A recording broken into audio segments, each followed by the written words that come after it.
But the thing that concerns me the most, and I want you to hear me and hear me well, if we all decide to stop supporting said businesses and say, I can't buy nothing from there, even the businesses who were affected by the DEI ban, right? What that does is you take all our sales and they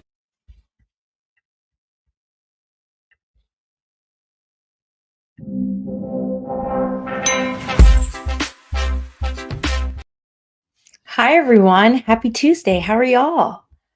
All right. As you can see, today we are talking about, the quote unquote DEI ban passed by the Trump administration, who it actually applies to, and the very interesting responses from varying Black businesses. I would say I'm sad and unsurprised, but maybe a little bit sad, but not unsurprised as to some of these responses. So let me go ahead and pull up our agenda.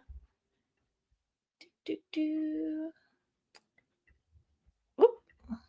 Perfect. Here we go. How are y'all? Let me get some water first before we get into this. Hi, Eva. Hi, Kendron. Hi, Tima. All right, let's start with the first things first, which is there are a lot of people confused as to what exactly was in that executive order and who that executive order applies to by the Trump administration. It should be noted from the beginning, despite what your favorite Black influencer, chef, and content creator is saying to you. Also, I would say one of my faves too. It's interesting to see Black capitalism in all its forms. So we'll get into that. Despite what people are saying, none of these private corporations are affected by the DEI ban. No, it was an executive order that applied to the federal government and federal government contractors. Yes, which means that Target, Walmart, Amazon chose willingly of their own fruition to get rid of their diversity, equity, and inclusion programs, which we'll talk about that. And we'll talk about how it is now being used to basically guilt trip and gaslight an entire demographic of people. So let's get into our agenda. All right, so Tabitha, Target, and the problem with Black capitalists. Then we'll talk about corporate DEI was always and should always be noted, poor performance. It was always performative, unfortunately. However, there are other ramifications outside of just diversity, equity, and inclusion trainings. Okay, then what exactly is in the executive order? I have it pulled up. We're going to go through it and why the conservative movement, including the current resident of 1600 Pennsylvania Avenue, they are trying to make DEI a dog whistle for Black. And we should not allow them to do that. They are also trying to make DEI interchangeable with civil rights. And those are two very separate things. And we should not allow them to do that either. We're going to have to bring back literacy. All right. And then last but not least, why boycotting works in the history that it seems sadly we have forgotten. Okay, so let's get into it.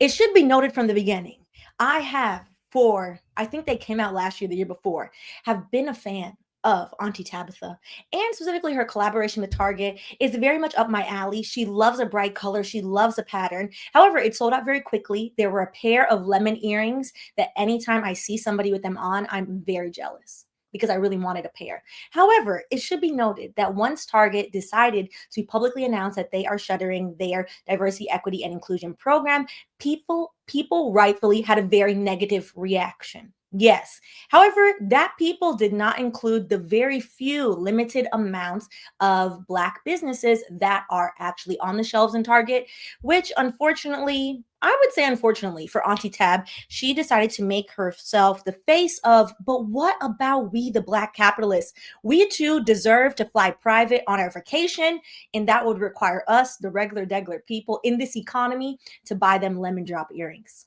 Which, if you have those lemon earrings, and you don't want them, I will buy them off you for what it's worth. They're very cute. However, I will not be shopping at Target. It should also be noted, boycotting Target should be and is probably one of the easier boycotts to do because Target is already inappropriately priced. It's a little more expensive, so that way you get a little bougie rush, which is why I don't give them my money. But also, the Target in Brooklyn is kind of a mess. The Target on Atlantic is stressful, so I have no need to go in there.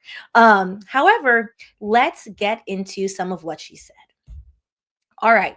So if you search on the Google Tabitha Brown Target, you will see a slew of media coverage with varying titles, such as Tabitha Brown asks fans not to boycott Target over DEI cuts because sales will drop. Well, that is what she said. From Euroweb, Tabitha Brown warns Target boycott over DEI robot could hurt Black-owned businesses. Tabitha Brown from Newsweek asks fans not to boycott Target over DEI cuts. This is not a great look. It's not. And also, it should be noted from the beginning, if a corporation that has literally billions of dollars, tens of billions of dollars, is hanging you and your small Black business out to dry, that's unfortunate. That's very, very unfortunate. I'm very happy for you that you have these lemon earrings. I hope to see them on Instagram. You should post a picture with you in the lemon earrings. They're very, very cute. All right. Now, let's get into, it's about a 10-minute long, very, of course, Southern, soft-spoken, very sweet Auntie Tab explanation. And it should be noted, I think, because more people are positively engendered towards her than most Black capitalists. Like, say, Jay-Z. Whenever Jay-Z comes out and he says, like, Black, they're calling us capitalists now, it's a slur, people laugh. That actually know what the word means. People snicker. People are like, sir, embrace seriousness, etc. However, this is the first time I think we have are seeing this from someone that overwhelmingly has a lot of public goodwill. Overwhelmingly, people do refer to Tabitha Brown as Auntie Tab, very motherly figure, very kind, very encouraging, very positive branding overall. So it is interesting to see that, unfortunately, when you do cross a certain threshold of money and you decide that you want to pick up capitalist propaganda and bearing for yourself, it is going to directly run counterproductive to your fan base that is mostly regular people that are really trying to focus on the cost of eggs in this economy. So let's play for part of this. We unfortunately have to play the game. And in playing that game, we got to be smarter than the ones who think they're in control. Okay? And I say that to say, don't allow trying to be mindful with how I say this, because I want God to give me the right words, but don't allow foolishness to take us into separation and weed us out. Do you understand? Because sometimes that's what they want. And in times like this, they're telling us that. Okay? So as frustrating as I listen, as frustrating as the whole situation is, as frustrated as I am, as all of you are, we still got to be smart.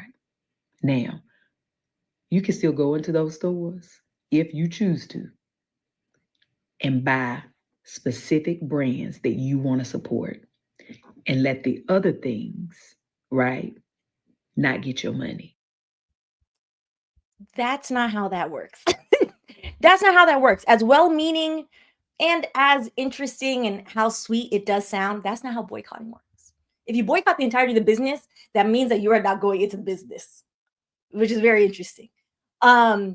Should be noted, a few things were said because, again, the statement is 10 minutes long.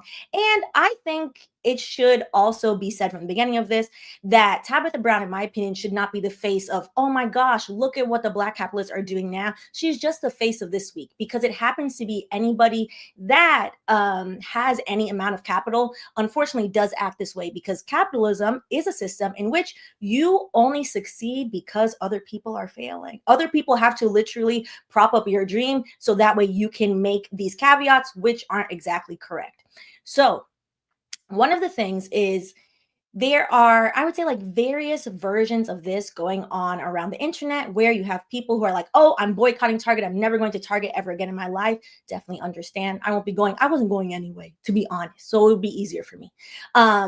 people that have been boycotting Starbucks, such as myself, this whole time, etc. And people are like, okay, I'm not doing it. You have those same people now using it as a moral high ground to then browbeat everyone else. That's also not how boycotting works. The reason why boycotts have been so successful from the Black community in this country specifically is because if you have the ability, that means you have the money to not have to go to these businesses. Target is an interesting example because Target is already inherently a little bit more expensive. I think it's really interesting that none of this backlash is focused at Walmart because a lot of people cannot afford to go somewhere else other than Walmart because Walmart is such a predatory company that they have squashed in most rural and small towns all of the small businesses that used to exist in those towns. There's literally only the Walmart. A Walmart boycott, while needed, would also be harder because then people would have to do that thing that everyone is always crying about, but never actually wants to, get in their car or get on the train and, do what they need to do, which is actually care for your community. The reason why boycotts used to work and how they work in general is if I had a car, I don't have a car. I'm in New York, there's no need. If I still have my car, and I said, okay, I'm not going to Target. I'm not going to Walmart. And I know my neighbor, she used to be 90 years old. She has since moved. I used to carry her groceries for her sometimes because we lived up many flights of stairs. And I know that Miss Patricia cannot get to Target or Walmart, etc., while I cannot get to the place that we're boycotting or somewhere else, sorry, for the example. And I said, you know what? Publix is treating us good. We're going to Publix, Miss Patricia. Miss Patricia tells me, Stephanie, I cannot afford Publix. I can afford Walmart. If I'm a community-minded person and I believe in the boycott, I would say, Miss Patricia, it's fine. I have $50 extra that I saved up. I will buy your groceries. I will buy my groceries. I will get in my car. I will get them for you. And we have no problem. And collectively, as a floor in our building, we are now boycotting Target and Walmart, etc. People now have decided to take the moral high ground and browbeat the other people. That's not helpful. That is not how this is going to work. Interestingly enough, back to what Tabitha Brown specifically said, and back to her stating, okay, this is going to hurt her sales because it will, and it will hurt the other Black businesses. Target had a program. It's part of their REACH program, and they put it under the umbrella of diversity, equity, inclusion initiatives. And under the Target program, Target made a big, huge PR splash of, hey, we are investing in Black businesses. We're going to have Black businesses on our shelves. Famously, Black Girl Sunscreen was one of the brands they prominently featured in these commercials. Tabitha Brown's products. There were less than 100 brands featured. There are 33 million Negroes in this country. We have to do basic math. People are happy to support Tabitha Brown and any other Black business. These are from a Black business. These are from Koi, my favorite earring company. I give Koi lots of my money. KHOI, by the way, on Instagram as Shop Koi.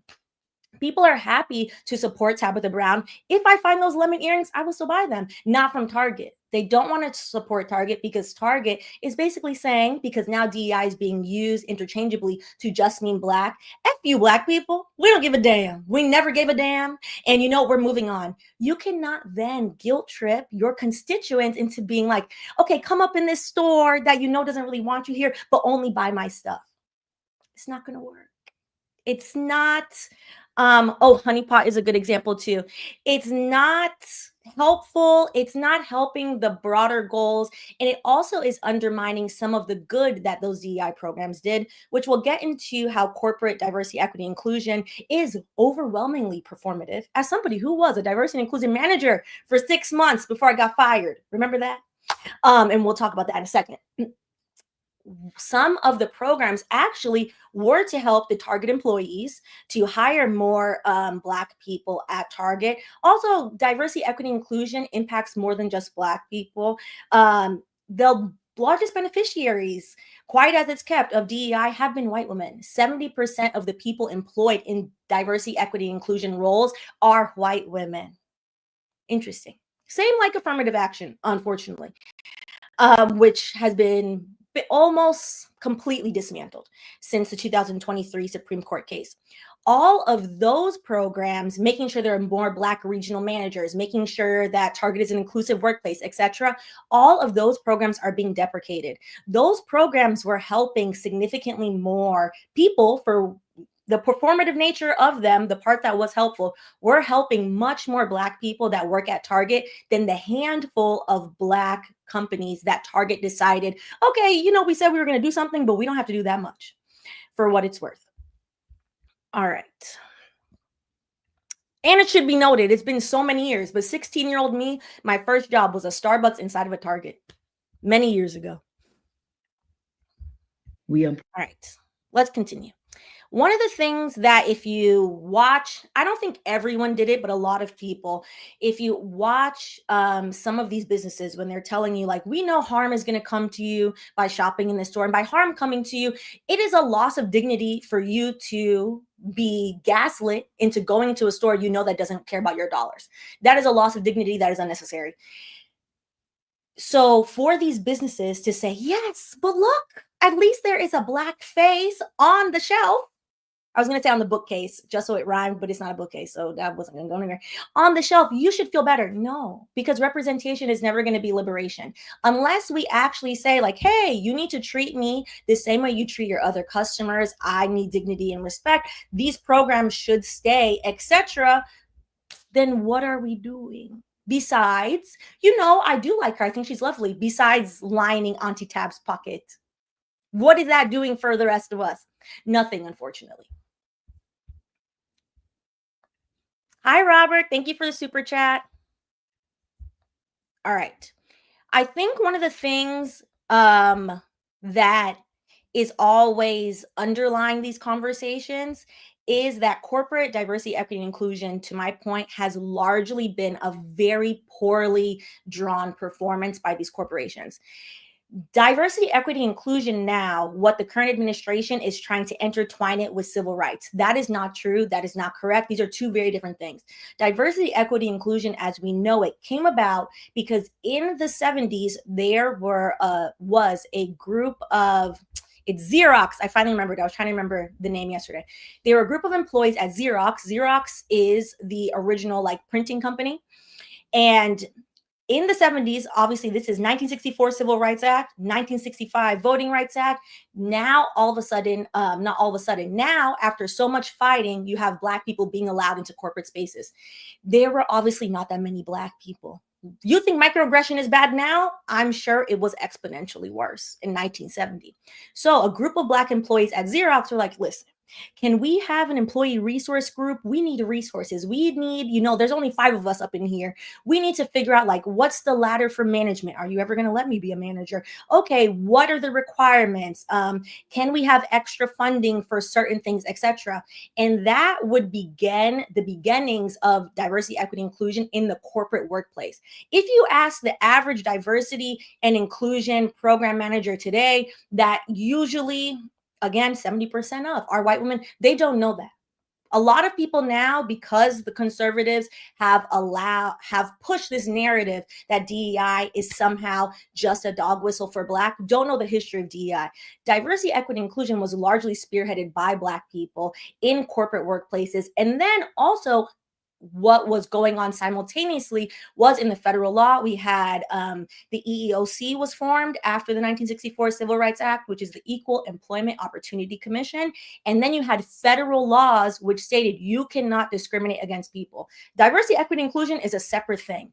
Companies then realize, like, you know what? It's not that many Black people up in here. We really don't have to do much. They only want these employee resource groups. Let them have it. Like, okay, whatever. And then if they want to do free work, they can do free work. When 2020 happened with the murder very publicly of George Floyd, Ahmaud Arbery, and Breonna Taylor, and simultaneously with the pandemic, then you had a public outcry of people saying, oh my God, y'all are lynching Black people live on TV. That's wild. Then you had corporations being forced to care. What the majority of these corporations, including Target, did was they put in place set time limits for diversity, equity, inclusion programs. And interestingly enough, this is from Target's website. This is the statement they made. They are now stating, child, we were never going to give y'all anything for that much time. We were just, buying our time until y'all stopped posting those little Black squares that did nothing for Black people. And, we were always going to deprecate this anyway because we don't give a damn. This is from Target's website. Throughout 2025, we'll be accelerating action in key areas and implementing changes with the goal of driving growth and staying in step with the evolving external landscape. We will continue to monitor and adjust as needed. Current actions include concluding our 3-year diversity, equity, and inclusion goals. Yes. And those goals were set when? Likely 2020, implemented in 2021, and they could have concluded them last year, and they decided probably like, oh, we'll just keep them for a second, and they are concluding them now. Concluding our racial equity action and change reach initiatives in 2025. And what does it say? As planned. Ensuring our employee resource groups are communities fully focused on development and mentorship. These communities will continue to be open to all. They are never going to get rid of the ERGs, the employee resource groups, because those are run by good-hearted, spirited employees for free. Said from me, who ran, how many jobs have I had in tech? I think I've run 6 of them for free. They don't pay you to run them. Further evaluating our corporate partnerships to ensure they are directly connected to our roadmap, stopping all external diversity-focused surveys, including HRC's Corporate Equality Index. The HRC Corporate Equality Index is to track whether or not a place of employment does not discriminate against LGBTQ plus IA community, as well as whether or not there's actually opportunities for advancement for people in that community as well. They are dismantling that. They don't care about that survey anymore. It should be noted, the important thing with this, there are people, which I think is very interesting, stating, oh, well, the corporations are stopping this because of the 2023 Supreme Court ruling against affirmative action, and they're afraid of being sued. Never cry for a corporation. They have more money than we can count in our mind and than we will ever understand. That is not why they're stopping these programs. Again, as planned, we are ending the program. They were never going to keep these programs. These programs were in place for performative PR. And as a beneficiary of some of these programs, yes, a subsection of people did benefit from the programs themselves, but we always knew, like, are y'all actually going to keep this? A direct one that I'm so sad is gone, and I really hope they bring it back. I don't think it'll ever happen. YouTube ran a program called YouTube Black. It ran for 3 years, where they gave content creators $50,000, a grant, string free. They just gave the grant to people. The last YouTube Black event I went to, I was like, okay, next one, I'm definitely going to apply. They had one of the executives of YouTube, I'm sure a very well-meaning middle-aged white man, and I'm assuming the well-meaning part, he was a middle-aged white man, stand up on a stage. I watched him say it. We are continuing this program. We have seen the benefits of this program. This program will be here for a long time. Just for YouTube to not even announce, but to quietly put on their website, well, the program was actually only ever for 3 years. Fascinating. Fascinating. So shout out to all my friends that got that 50K, because I know it really helped. YouTube Black is one of the reasons why a lot of your faves have been able to continue giving you this content and all this research, for what it's worth. There are real ramifications and helpfulness of actual programs that are equitably given. However, the corporations have decided, why? Why do we have to do these things? We don't need to do these things anymore, which is very, very interesting. One of my biggest issues with corporate DEI, as somebody who did it for free for 6 years, and then set in my mind that, you know what? Since they're creating these new diversity and inclusion program manager roles, I have the gumption. I love to argue. I'm happy to fight back with the executive team. Let me see what if you have somebody who's willing to go toe to toe for one of these programs? To which, after 6 months, I kid you not, as a team of me, it was my boss who had no experience, and then it was me in said role. And this was a company with, I think at the time, approximately 900 employees. 900 employees, and y'all got one diversity. Okay, sure. Let's see how this is going to go. It was fascinating to see, hey, okay, can we actually do recruitment, not just at HBCUs, but at PWIs for Black and Hispanic / Latino / Latin, depending, on y'all's mood, which y'all want to be called. I understand. students, because 70%, I think actually might be 80% of Black college students attend PWIs because we don't have no money, because we can't afford to go to the HBCU. And most of us are on state scholarship. I was on state scholarship in Florida. Shout out to Florida Bright Futures, which is paid for by the Florida Lotto at UCF. To which I was told, no, well, we don't actually, like, we're going there for recruitment, but like, we're just setting up the booth. It's for optics. And I'm like, oh, so how are you actually going to get more people here unless you actually do the things? After 6 months of me fighting back and forth with them people, it's on my Instagram, so it's fine. They took me to London to show me off. I was very cute for what it's worth. And then promptly when I got back from London, got fired for, and quote, Stephanie, you can not only help the Black people. To which my face to self was like, actually, I was helping the Blacks and Latinos since we have the lowest representation in the tech sector. But it's fine. It's totally fine. Diversity and inclusion, for all of its problems, because it has many problems, all of those problems, it has to be stated from the beginning, are not the fault of the well-meaning, usually, for what it's worth, because colorism plays a huge factor in that industry, to the well-meaning, light-skinned 3C girly. Why did everybody look the same when I went to the conferences? I was like, oh no, this is a mess. Usually 90%, 95% was the fault of the corporation, because every single corporation put boundaries in place and were like, listen, your job here is to take complaints from other people from disenfranchised backgrounds so they feel heard. So now you are a fake therapist, which not qualified to do. And your job is to look extremely busy, because you will be extremely busy, because we're going to make this a very tiny team and just spin your wheels trying to help, but we will never allow you to help. That is what happened and has happened to most corporate DEI programs. And that is how they were designed, because they never had any actual teeth, any actual structure behind them.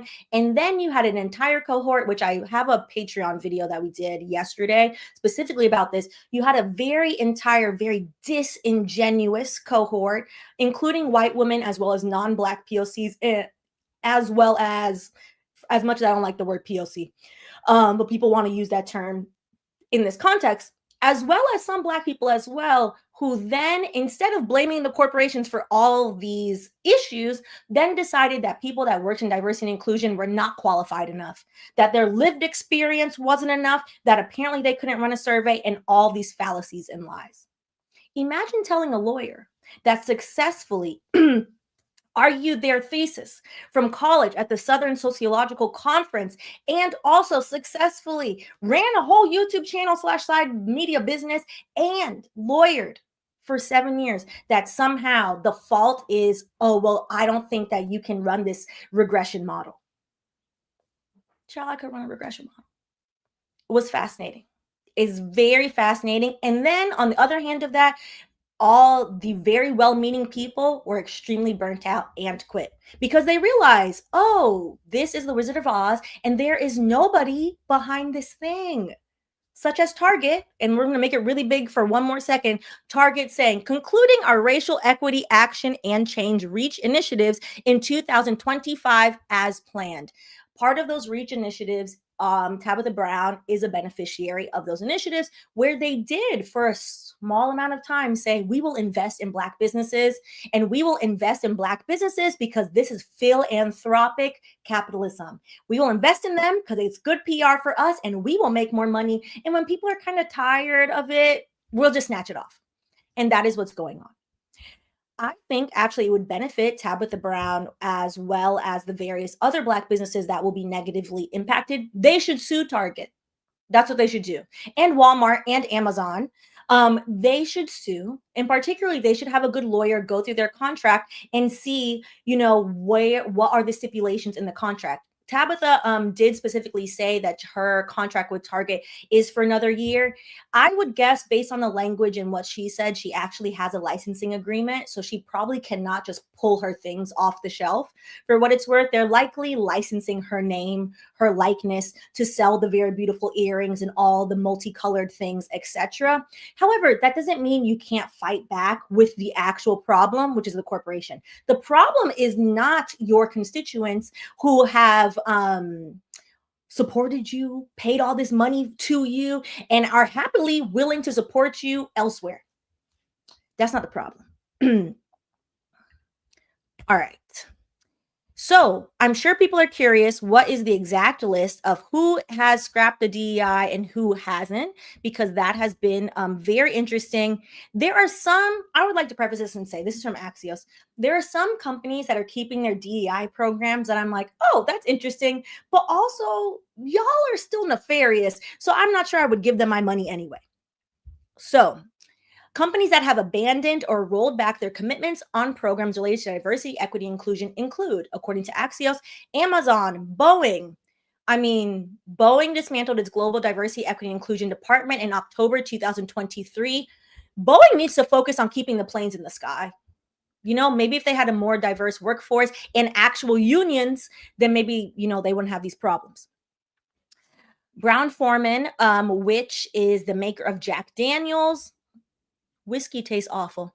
Caterpillar, Ford, Harley Davidson, John Deere, Lowe's. You'll see some of these companies are companies where they feel the majority of their clientele are also conservative Trump supporters. So they have also dropped their things as well. Molson Coors. It's a wholesaler. McDonald's. We are already boycotting McDonald's for what it's worth. Meta, of course, Zuckerberg is doing foolishness. Nissan, Stanley Black & Decker, Target, Tractor Supply, Toyota, and Walmart. Now, companies that have publicly defended their diversity, equity, and inclusion program includes American Airlines, Southwest Airlines, and United Airlines. I'm kind of surprised by Apple for what it's worth. So Apple, Cisco, Costco, which Costco still has $1.50 hot dogs. So shout out to Costco for keeping the price low. Delta, which thank God, because that's who I usually fly. So that would have required a change of behavior on my end. And Salesforce, which is very interesting because Salesforce is wildly problematic for other reasons. Goldman Sachs was also on the list of places that have defended their diversity, equity, inclusion programs, which is fascinating. Goldman Sachs is not a bastion of inclusion. And JP Morgan Chase. So, which is very, very interesting. Very interesting. All right, let me go back to this. Let's look through some of the comments because I haven't looked at the comments, and then we'll get to this section, which we basically got into that. We'll get into what exactly is in the executive order. Lowe's dropping theirs to me is surprising because I'm like, isn't Lowe's for everybody? They said, listen, y'all Negroes are getting, y'all are not allowed to buy homes anyway, since Wells Fargo won't give you a home loan. Wells Fargo was recently sued and has been sued so many times of specifically denying Black people home loans. So Lowe's said, listen, y'all don't need to come up in here either. I'm joking, but only halfway.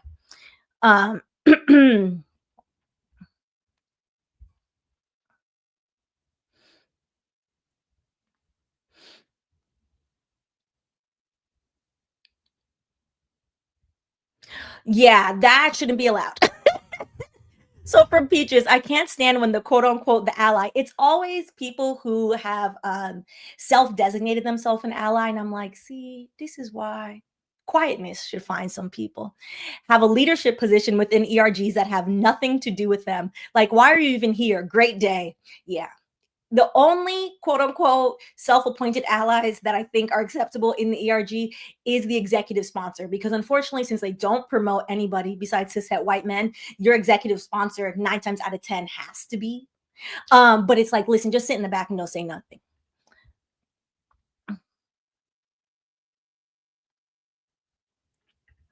Unfortunately, that seems to be the experience being in DEI roles. Yes, you get the position, but what does the support for that role look like? Is this to check a box or really make a change? Exactly. It's to check a box. Having had the job for 6 months, it's so the company can check a box. It also, and people have pointed this out, I don't have harsh feelings for the people that figured this out and did it for themselves. The very few roles that actually went to Black people in the diversity, equity, inclusion space in-house, because some startups I worked at, I noticed all of a sudden the change of certain people's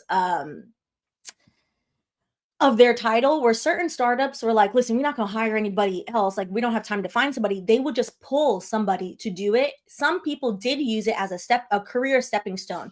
That example, though, is so few and far between that I don't think it's really such a large example.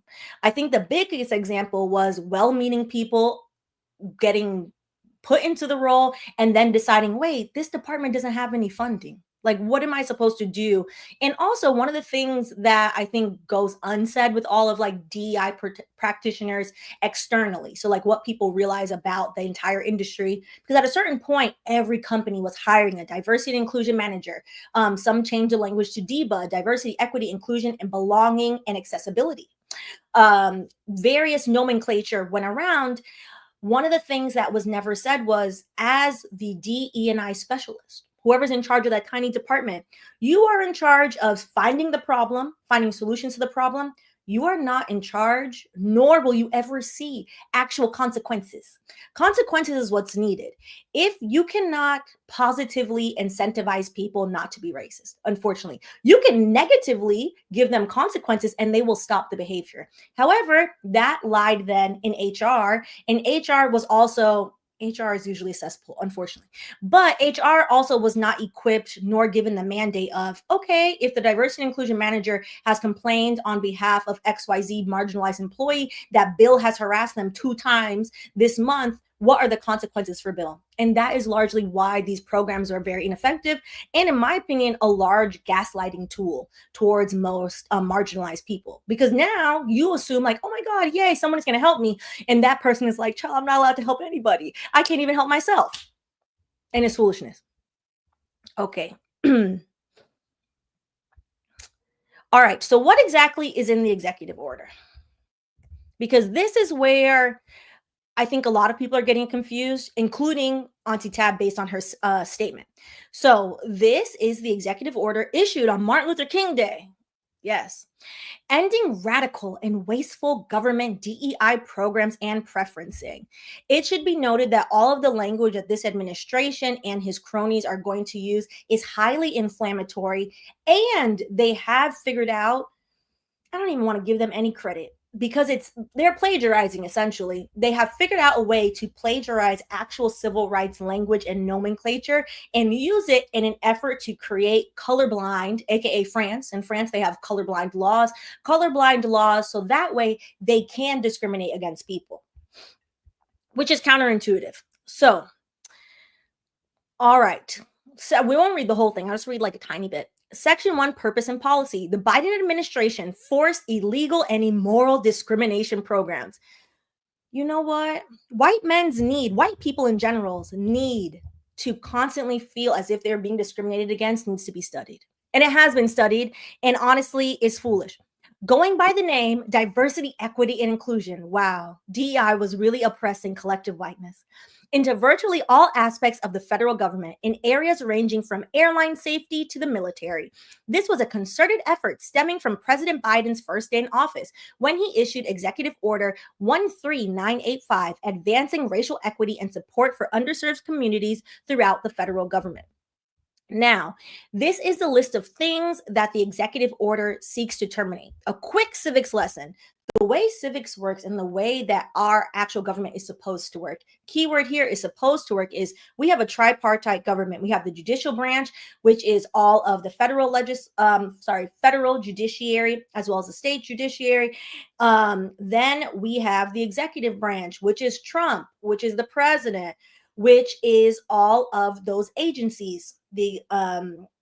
executive agencies. And then we have the legislative branch. The legislative branch is both the Senate as well as the House of Representatives. Generally speaking, Trump in the executive branch cannot write an executive order that undoes not only case law set by the judicial branch, I should probably use the same fingers, case law set by the judicial branch, also legislation that was passed legally by the legislative branch. That is not how it should work. Emphasis on should. We are past should. We are in an area of lawlessness. And Patreon yesterday, I started the Patreon by saying, you know what? As hard as this is going to be for all of us who have grown up here and are very Americanized and are from here, etc., it is now time to look on how a dictatorship runs. And the best way to look at that is probably, look where Melania is from, actually. So we understand how dictators, Trump is now, we're an 40 minutes into this, I can say this name. Trump is being compared to Hitler for many reasons because the comparison is very apt. A lot of the laws he put into place, he then enacted. Just because something is a law does not make it inherently moral, as we all understand, because slavery was legal and it is highly immoral. What he is now doing is basically stating, I'm going to do this. I'm going to put this executive order. And he is trying to coax a lawsuit out of people, which for the birthright citizenship ban, which he also did an executive order, which is unconstitutional and directly against the 14th Amendment. The 14th Amendment put into place that everyone born into this country can become a citizen. It was put into place specifically to grant citizenship to Black Americans that built this country for free 99. That's what the 14th Amendment is. His executive order tries to undo the 14th Amendment. That is not how you undo constitutional law. However, he is just coaxing a lawsuit. 18 states, as well as the ACLU, are now suing Trump. It has gone through the district court. The district court said, hello, this is unconstitutional. Like, is everybody daft and dunce? No. And the district court has halted that executive order. Once the district court reviews all the documents, the district court is likely going to side with the ACLU in the 18 states. That's not making the problem go away. Then we have the appellate court. And then we have the Supreme Court. We already know who owns the Supreme Court. That's the problem. That's where we're at. That's why, while the civics lesson is needed, we also need to understand how a dictatorship is run.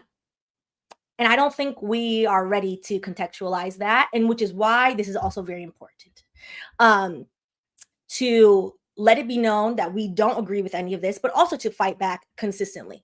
So one of the things that this executive order is illegally doing, terminating illegal discrimination in the federal government. This is very fascinating, claiming civil rights language, because diversity, equity, inclusion, for all of its flaws, because it did not overwhelmingly push every single marginalized person into an inclusive environment that gave them at least enough money for food, shelter, etc., which is a largely some of the pushback against DEI, rightfully, from people who are more community minded, such as myself, is, yeah, maybe this is helping 5% of corporate Negroes. Maybe it's helping a lot of white women in corporate, but is this actually overwhelmingly reaching the majority of Black people? The answer is no.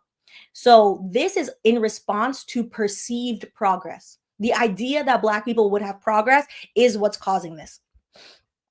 Now, the following executive orders and actions are hereby revoked. We won't read through all of them. The important one here is subsection B1, Executive Order 11246 of September 24th, 1965. Equal employment opportunity is hereby revoked.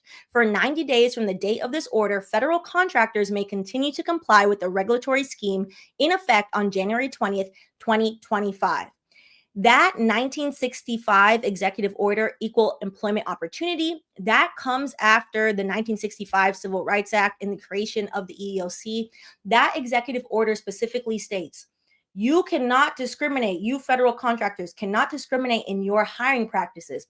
It should be noted the federal government is one of the largest employers of a multiracial employees.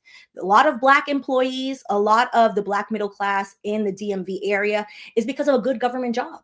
And it is because of that specific order and because of the Civil Rights Act, which granted freedom from discrimination. Now that he is trying to do away with this will obviously incur a very swift lawsuit.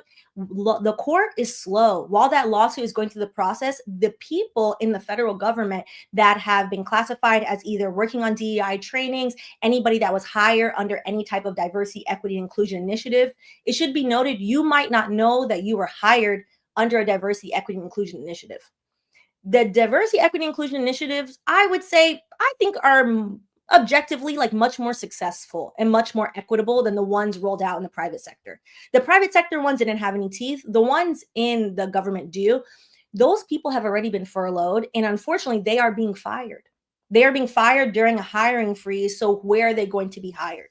This attempt is an attempt to continue to discriminate against not only just Black people, whoever's included in Title VII. So if you have a marginalized identity, which is Black people, Hispanic, anybody regardless of your national origin, so xenophobia, essentially, the Title VII makes that illegal discrimination against you based on your gender. There were protections in there for trans individuals as well as based on your sexuality. Undoing that will allow rampant discrimination, and this is specifically for the federal government, of any protected groups, aka everyone that is not a cisgendered white Protestant man, because some of the whites don't like Catholics. So odd. I mean, a Catholic church is so beautiful, but also problematic, as all churches are, as religion is in general. But anyways, that is what this is for. The executive order has nothing, zero, -500 to do with private companies. As Target said in their own statement, we were getting rid of this anyway. Sorry, Auntie Tab. This has nothing to do with the DI ban. This has to do with Target is done using you for PR. And please make your own website so I could buy those lemon earrings. Please, please, please. I'll happily buy them directly from you. All right, into why this is important. So this is from Will Stansel. Guys, when Chris Rufo is a huge Trump supporter, anti any racial, multicultural society progress individual. He also took credit, I believe, yes, this is him. Chris Rufo also took credit for the firing of her last name of Dean Gay at Harvard, who was the dean of Harvard. I forget her first name. Claudine Gay. She was the she was the former president of Harvard University. He took credit for her firing because he did a whole anti-Black push against, hey, we need to get all of these women out. We need to get these Black women out, etc. That's who Chris Rufo is, for context.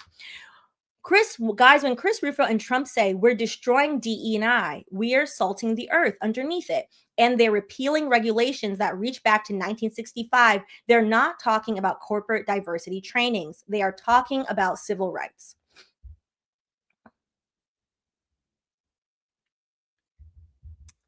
All right. And then this is from Nicole Hannah B. Jones. Hannah Jones, where'd I get the B from? I don't know where I got the B from. And this is also really important. On her Instagram, she also has linked the New York Times magazine cover story as well. I think it's a really great read in terms of contextualizing what they're actually trying to do. So they also did not issue an executive order, I don't believe, to do this. They simply just had the Department of Justice do this, which is they've frozen all civil rights cases. Because one of the things very startling to read, on the EEOC Instagram, if you look at it, their new EEOC acting chair stated, hey, we are changing what the EEOC, the Equal Employment Opportunity Commission, we are changing what we enforce, who we go after, etc. No longer are we just here for, essentially people that are protected under Title VII. They are trying to change the interpretation of all of these laws, and they're starting to do that by the DOJ stating, you know what, all these civil rights cases that we're supposed to be looking into, we're not looking into them. Pause them now.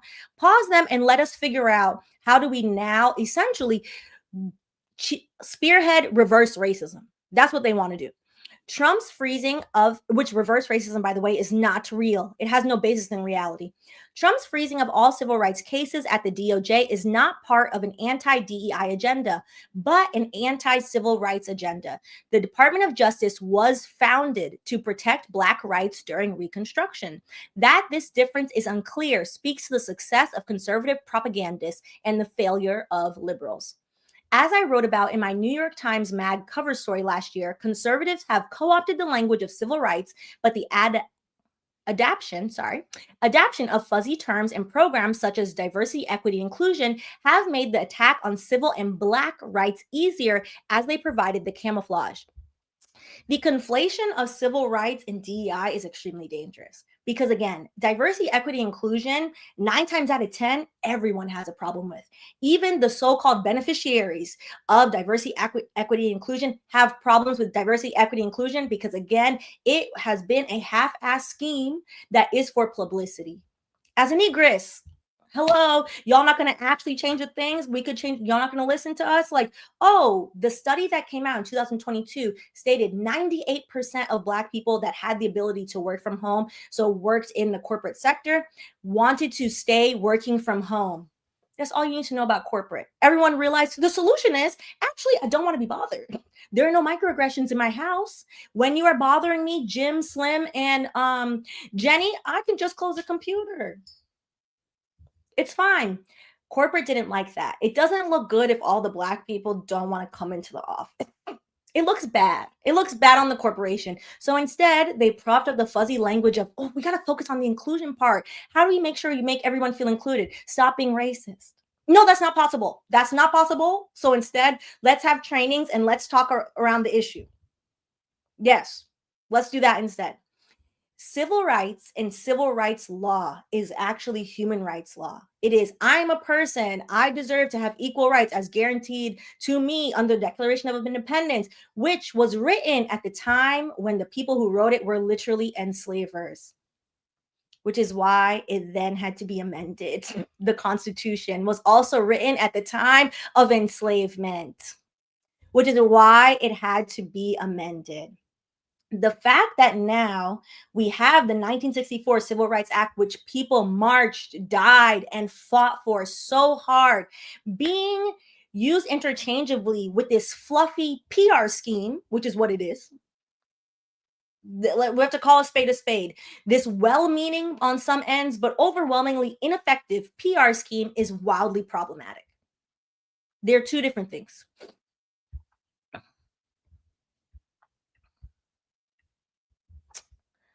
All right. Trump has signed an executive order eliminating all funding for diversity and inclusion in the federal government, sending home DEI staff who will then be laid off. The historical echo for this is when Woodrow Wilson resegregated the federal government in 1913. We have reached the second nadir. And it should be noted that Reconstruction is barely taught in American history because they don't want any of us to actually know, like, hey, if you give Black people equal rights and equal opportunity, yes, we can have senators, we can have governors, we can run our own business, we can be self-sufficient, self-sustaining, all the things that Pan-Africanism and Marcus Garvey wanted, sans the capitalist part. That's the one part with Marcus Garvey can't agree with. But we can do all these things. That part of history, those 8 years-ish, is largely not taught.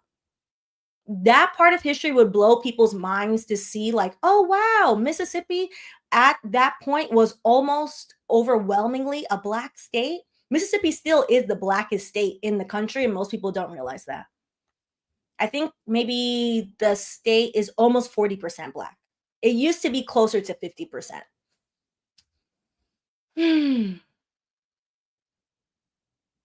Without looking at history and without looking at things that have come before, we are very much susceptible to hear, very sweet, very kind, let's just say well-meaning, because I like her. So this is my positive bias. Well-meaning Auntie Tab be like, listen, come into Target and just buy from me. No.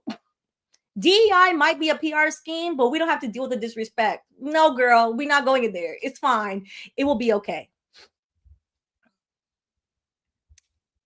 All right. Do we need to read this one? I think I've said most of it. Oh, actually, I think maybe the last part is interesting. because this is it's a lesson in both like making sure that we understand history, how history, particularly in this country, functions and how it is used, but also the co-opting and the theft of language, like civil rights language, the legal language. Edward Blum, who notoriously has used civil rights laws and civil rights legal strategy to literally undo civil rights. Edward Blum is the boogeyman that got affirmative action overturned.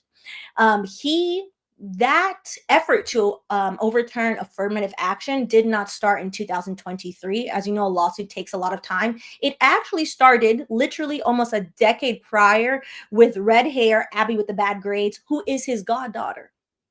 That man hates Negroes so much, he made his goddaughter the face of mediocrity and sued on her behalf, stating she did not get into the University of Texas because the University of Texas let in too many minorities. She just didn't have the grades. That was the problem. The problem was Abigail. However, Edward Blum also used that same strategy in Shelby v. Holder, which is the case covered in the first episode of Complexion of Law, where he used the strategy to state, you know what? We live in post-racial America.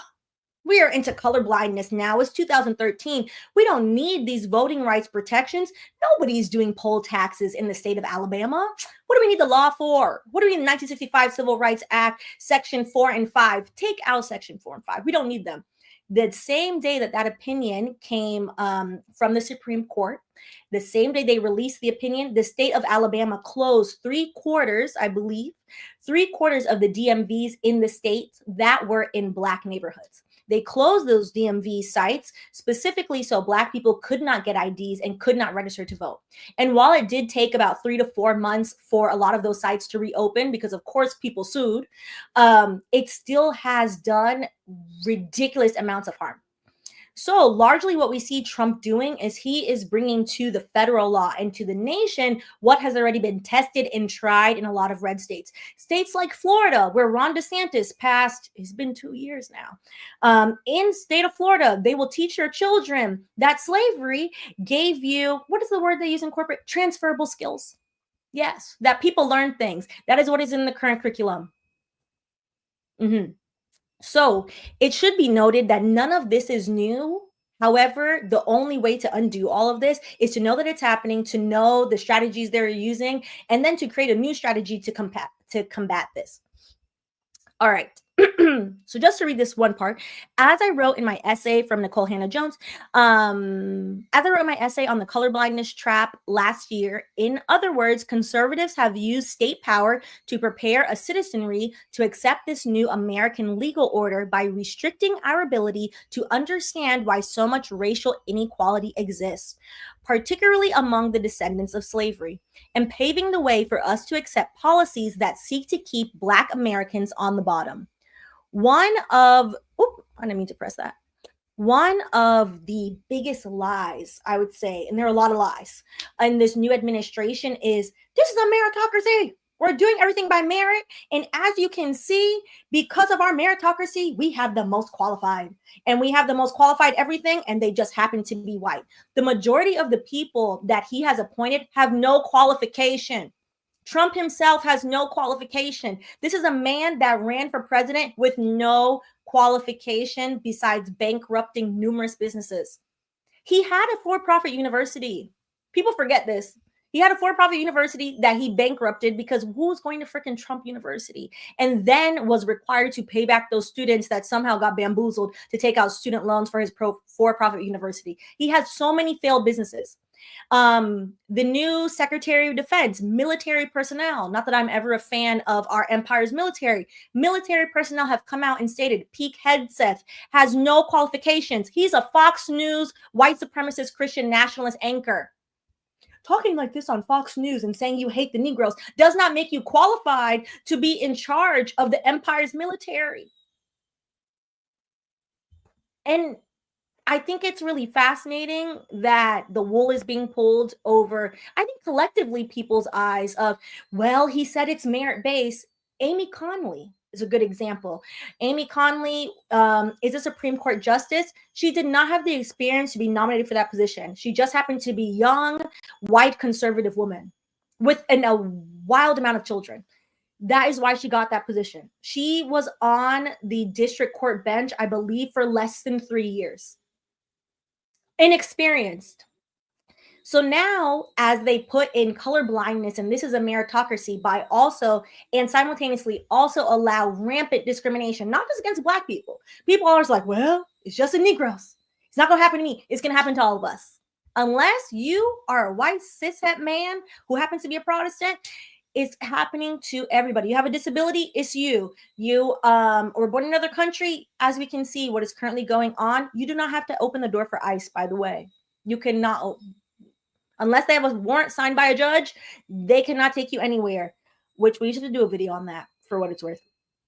It is going to affect everyone else. And because the language they're using is stating these people are qualified, it gives the assumption, which already exists, that, oh, it's because y'all just aren't qualified, which flies in the face of the statistic that, as a Black woman, I'm very proud of. And I think we are extremely collectively proud of. Black women are the most educated demographic in this country. Have been for, I think, like 3 years now. We love a degree. We love to get bored and spend money on student loans. Sisters, please do not spend any more money on student loans. As somebody who's trying to claw my way out of my student loans, we don't need no more. We're good. Make them give you a scholarship, for the love of God. The scam of student loans, or we'll do a video. I've said this enough times on here and have shown the actual stats, but the scam of student loans and the rise of the cost of education is so fascinating to see that once it was eligible for more Black people to attend school, all of a sudden, school is so expensive. School is so expensive. The interest rates also are set by Congress. I have it on my wall. I have 2 student loans left.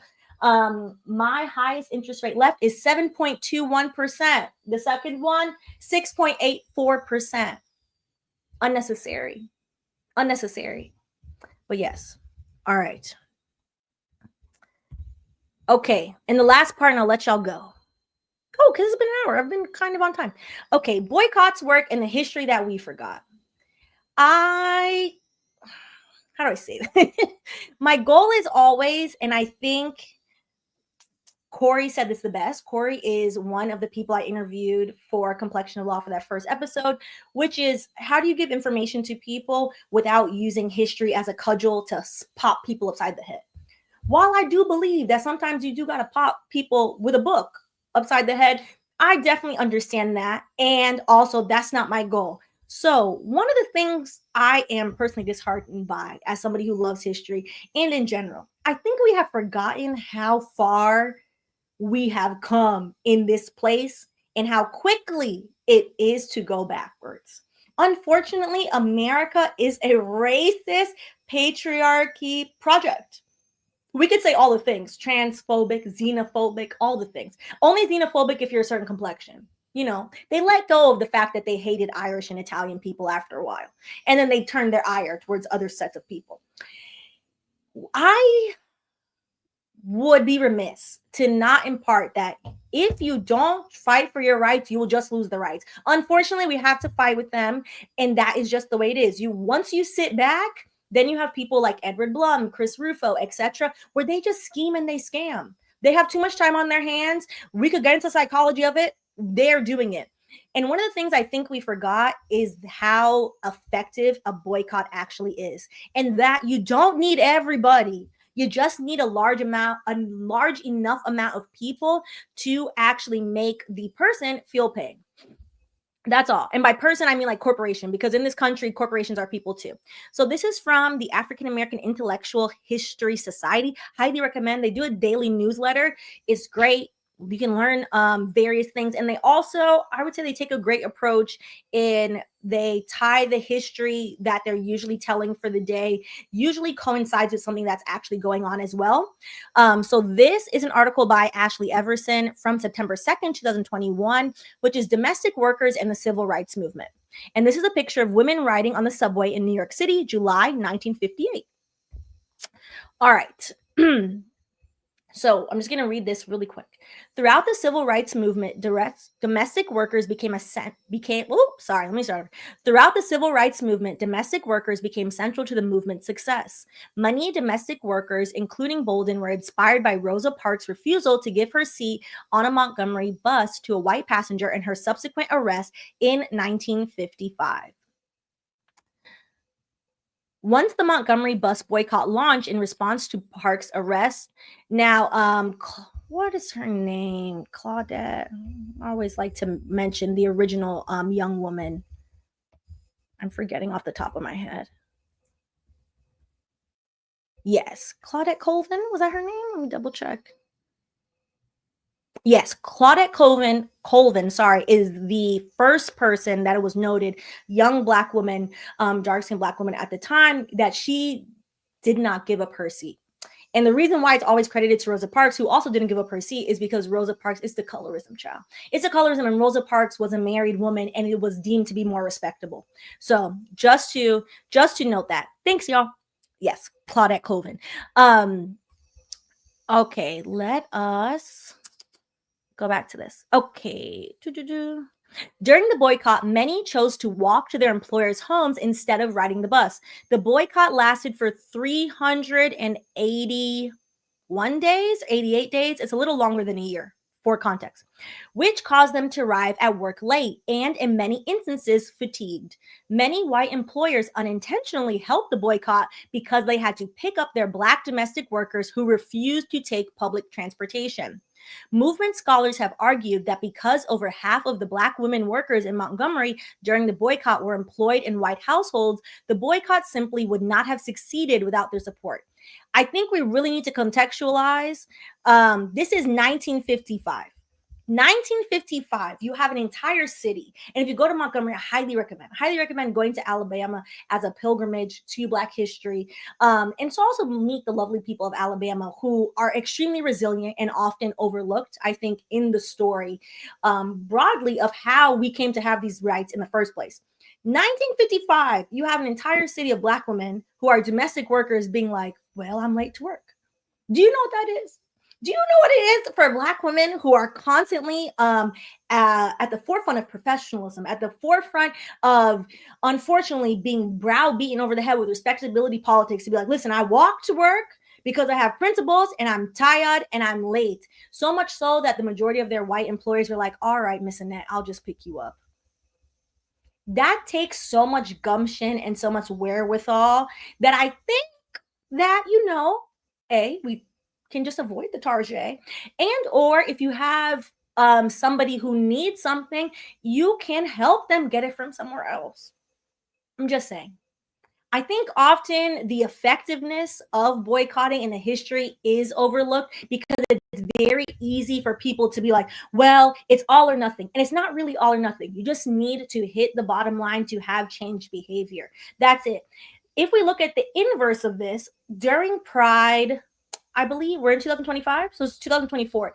During Pride Month in 2024, Target had moved their Pride collection. They usually used to have a very performative, a lot of rainbows, and they would put it in the front. They moved it in an effort to basically hide it from unhinged conservatives. Problematic. Always ceding to problematic foolishness. However, what the unhinged conservatives realized that they could do, and they did it 2 years in a row, they did it in 2023, and then they did it in 2024, was they would just go and take videos, they would act a plum fool, and that is why Target moved it. That is somebody negatively doing something and getting the result they want. Why should Target listen to a bunch of crunchy moms that don't have anything better to do with their day than to harass people? For what it's worth. Okay, I think that was the last thing. It was the last thing. Okay, let's go through some of these comments. Yes, from Omega. The Legacy Museum in Alabama is really beautiful. The Civil Rights Museum let me see. Let me give you the exact name.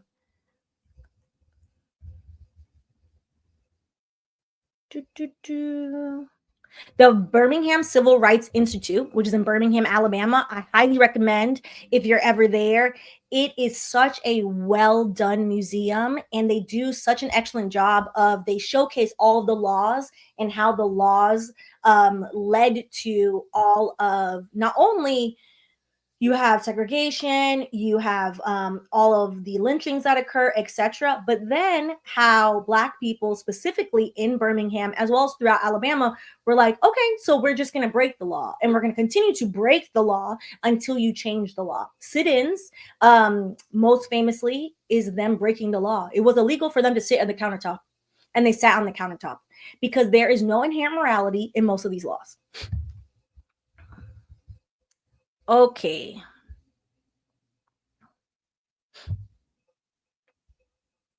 And I think this is a great point from Shri. Boycotts had a plan and a purpose. My question would be, what is our plan and what is our purpose? What is the goal we want? Because clearly, without a plan and a purpose, then people lose the ability for sustained action for what it's worth. So what is the plan? What is the purpose? And then are you willing to pay more? And if not, if you are, which is why Target is such an interesting example, because Target inherently costs more. Walmart would be, I think, a harder test for a lot of people that live close to a Walmart. In New York City, there's no Walmart, which is really interesting. Target should and could be a very objectively simple, like, you know, we're not going to Target for the week. Let's see what happens. Oh, this is a good one. Thank you. The Equal Justice Institute in Montgomery, too. All right. Well, on that note, we're on the hour and 10 minutes. I appreciate y'all. I will see y'all next Tuesday. Let me know what topics you would like to cover. I think this will be, hopefully, this can be a moment of us realizing what's at stake, because obviously it's much bigger than Target. Like, who cares about Target for what it's worth? What I really care about is this new conflation of things that are flippant and that society has deemed to be flippant and extra, which is diversity, equity, inclusion, largely because it's been performative. It could have been a great thing. That's not what happened. Conflating that with civil rights is an issue that will slap all of us in the face. And personally, I don't want to be slapped in the face. Personally, you know? So that is something that I do think we need an action plan around. So if you haven't already, go ahead and subscribe and like the video, leave a comment. I really hope that, you know, we can see that there is more to community than just monetary support. Because there's more to community than just, okay, as somebody who, you know, will give a Black business my last dollar every time. There's more to community than just monetary support. That is probably one of the easiest ways to support. It is a lot harder and a lot more worthwhile to give your time, give your effort, etc. For what it's worth. I appreciate y'all. Have a lovely Tuesday evening. Bye.